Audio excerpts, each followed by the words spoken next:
بسم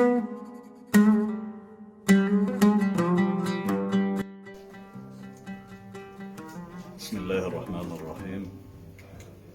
أنا سعدت كثيرا في هذا اليوم الجميل، يوم اللغة العربية، وسعدت أكثر لإحياء المركز الإسلامي بفيينا لهذا اليوم العظيم الذي يمثل في الغربة وفي فيينا بالذات يوما عالميا، لأنه جمع بين متخصصين في اللغة العربية من كافة بلاد العالم، منهم الدكتور محمد فاروق المدني من بنجلاديش تقريبا، وأخوة آخرين من الدول العربية وإن كانوا قادمين إلينا من ألمانيا ومن دول غربية.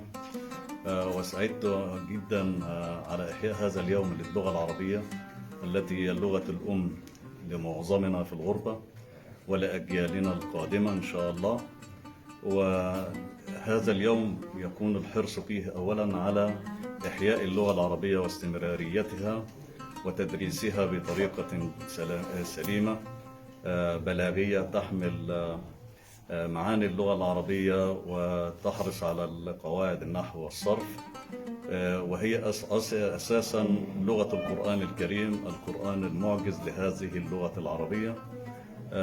وسعدت جدا أيضا على اقتراحات المتخصصين في اللغة العربية على القيام بدور وسيط لتسهيل مادة اللغة العربية وتبسيطها، ولأن هذه اللغة لغة عظيمة جدا، لغة الاشتقاق اللغوي، وهذا ما يعقد كثيرا عملية الإعراب والصرف لهذه اللغة.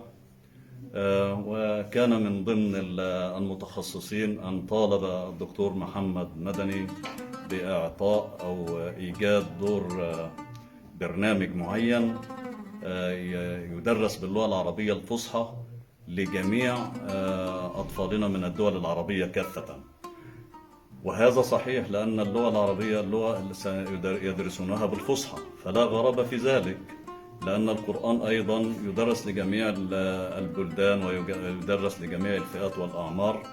وبالتالي أصلا هناك محاكاة من الدول الغربية أنها تدرس اللغة الألمانية لأولادنا من كل البلاد ومن كل الدول العربية المختلفة.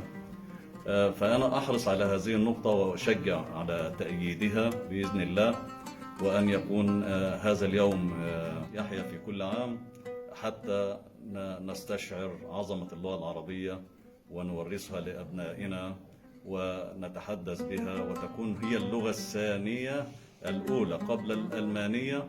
وأنا أنبه على نقطة صغيرة جدا، أن الذي يتعلم لغة ألمانية بدلا من اللغة العربية فكيف يوجد لدينا مترجمين؟ لابد أن يتعلم أبنائنا اللغة العربية بجانب اللغة الألمانية حتى يصبح مترجما لها. لغة واحدة تمحو لغة أخرى لا يصح. فهذه لغتنا الجميلة، وكما أبدع فيها كل الشعراء وكل النقاد وكل الحارسين على اللغة العربية أن تستمر، ومنهم إمام اللغة الشيخ محمد العدناني كما ذكر في كتابه معجم الأغلاط اللغوية الشائعة ومعجم الأخطاء اللغوية، وحرص ونبهنا على إحياء هذه اللغة التي نسميها باللغة العربية، وإن كان العالم يسميها بلغة العالم الإسلامي وليست لغة العالم العربي من المحيط إلى الخليج. والسلام عليكم ورحمة الله وبركاته.